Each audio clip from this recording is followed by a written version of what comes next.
ശ്രീനാരായണ ഗുരുദേവ തൃപ്പാദങ്ങളിൽ എൻ്റെ സാഷ്ടാംഗ പ്രണാമം. ശ്രീ മങ്ങാട് ബാലേന്ദ്രൻ സാറിൻ്റെ ഗുരുദേവ കഥാസാഗരം ഭാഗം 78, ഗുരുദേവൻ്റെ ശിവഗിരി വർണ്ണനം. ഭാഗം 78, ഗുരുദേവൻ്റെ ശിവഗിരി വർണ്ണനം ഇവിടെ ആരംഭിക്കുന്നു. ഗുരുധർമ്മത്തിൻ്റെ കെടാവിളക്കായി പ്രശോഭിച്ചു നിൽക്കുന്ന ശിവഗിരി കുന്നിനെയും വർക്കലയെയും ഗുരുദേവൻ പിൽക്കാലത്തൊരിക്കൽ ഹൃദയാവർജകമായി വർണ്ണിച്ചിട്ടുണ്ട്. 1100 ചിങ്ങത്തിൽ ഗുരുമുഖത്തു നിന്നും കേട്ട് ആത്മാനന്ദ സ്വാമികൾ രേഖപ്പെടുത്തിയ ശ്രീനാരായണ ധർമ്മത്തിലെ ആ വർണ്ണനം ഇപ്രകാരമാണ്. പാവനമായ സഖ്യൻ്റെ സമീപത്ത് ധർമ്മത്താൽ ശോഭിതമായ കേരളത്തിൽ കണ്വമുനിയുടെ തപശക്തിയാൽ ശോഭിച്ചതും ശ്രീ ജനാർദ്ദന സ്വാമി ക്ഷേത്രത്തിൻ്റെ അലങ്കാരത്താൽ പരിഷ്കൃതവും തെങ്ങ്, മാവ്, പ്ലാവ്, അശോകം, വാഴ, കമുക് ഇവകളാൽ നിറഞ്ഞതും പരസ്പരം ആശ്ലേഷിച്ചു നിൽക്കുന്ന ഇലകളാൽ വെയിലിനെ തടയുന്ന ഞാവൽ മരങ്ങളാൽ പരിശോഭിതവും നീല നിറമുള്ള തോടുകൊണ്ടും വഞ്ചികളുടെ പോക്കുവരവിന് യോഗ്യമായ തുരങ്കം കൊണ്ടും ധാരമുറിയാതെ പ്രവഹിച്ചുകൊണ്ടിരിക്കുന്ന കുഴൽവെള്ളം കൊണ്ടും പരിപാവനമായതും പറങ്കിമാവുകൾ, പാടങ്ങൾ, സുഗന്ധമുള്ള പുന്നമരങ്ങൾ, നാനാവിധമായ സസ്യജാലങ്ങൾ ഇവകളോട് കൂടിയതുമായ വർക്കല എന്നു പേരുള്ള ഒരു ദേശമുണ്ട്. ഈ ദേശത്തിന് രത്നകിരീടമെന്ന പോലെ ശോഭിക്കുന്നവനും ഫലമൂലാദികളാൽ നിറഞ്ഞവനും വിവിധങ്ങളായ ഇലകളോടും പുഷ്പങ്ങളോടും കൂടിയവനും ഭക്തജനങ്ങളുടെ അഭീഷ്ടങ്ങൾ സാധിച്ചു കൊടുക്കുന്ന സരസ്വതീ ദേവിയാൽ ശോഭിക്കുന്നവനും അമൃതരസമുള്ള നിർമ്മല ജലത്തിൻ്റെ പ്രവാഹത്താൽ സമൃദ്ധമാക്കപ്പെട്ട പ്രദേശത്തോടു കൂടിയവനും ഐശ്വര്യവാനും ഭക്തന്മാരിൽ ആനന്ദത്തെ വളർത്തുന്നവനും ധർമ്മസംസ്ഥാനത്തിൽ രമ്യനും പ്രസിദ്ധനും മഹാനുമായ ശിവഗിരി എന്നു പേരുള്ള ഒരു കുന്നുണ്ട്. ആ കുന്നിന് മുകളിലാണ് 1079 ഗുരുദേവന് വിശ്രമിക്കുന്നതിനായി കൊച്ചപ്പി ആശാമനും മാധവനും മറ്റും ചേർന്ന് മാടം കെട്ടിയുണ്ടാക്കി കൊടുത്തത്. ആദ്യം അത് സ്വാമി മഠമായും പിന്നീട് ശിവഗിരി മഠമായും പ്രസിദ്ധമായി. അവിടം ഗുരുദേവന്റെ സ്ഥിരമായ വിശ്രമസ്ഥാനമാണെന്നുള്ള വിവരം അറിഞ്ഞതോടെ നാനാദേശങ്ങളിൽ നിന്നും ജനങ്ങൾ ഗുരുദർശനത്തിനായും ഗുരുദേവ അനുഗ്രഹത്തിനായും ശിവഗിരി കുന്നിലേക്കെത്തി തുടങ്ങി.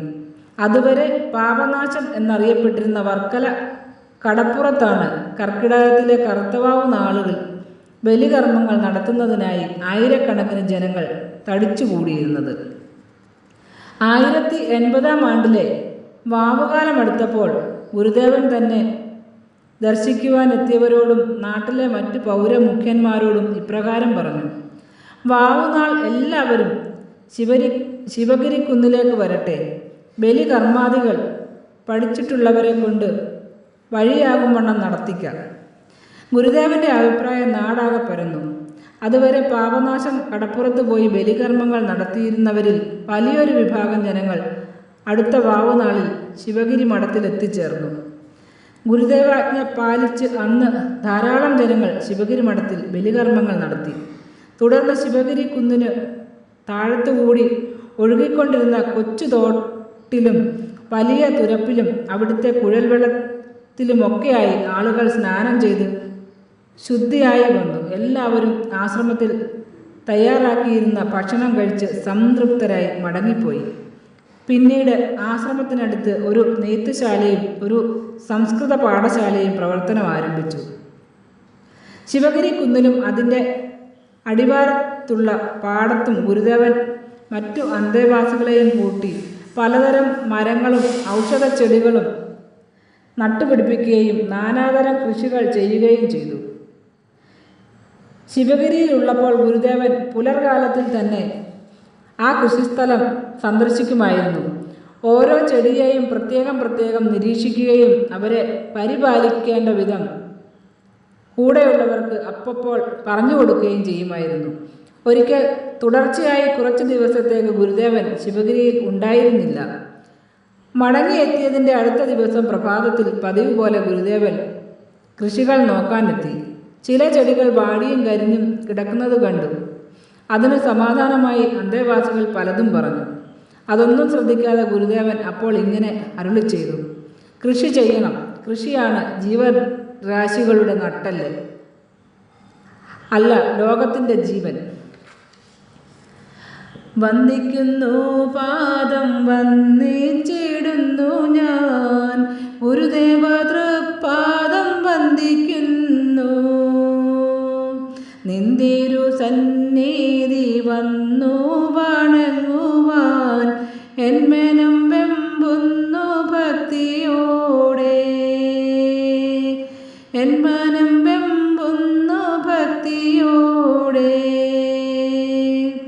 ശ്രീ മങ്ങാട് ബാലേന്ദ്രൻ സാറിൻ്റെ ഗുരുദേവ കഥാസാഗരം ഭാഗം 78 ഗുരുദേവൻ്റെ ശിവഗിരി വർണ്ണനം ഇവിടെ അവസാനിച്ചിരിക്കുന്നു.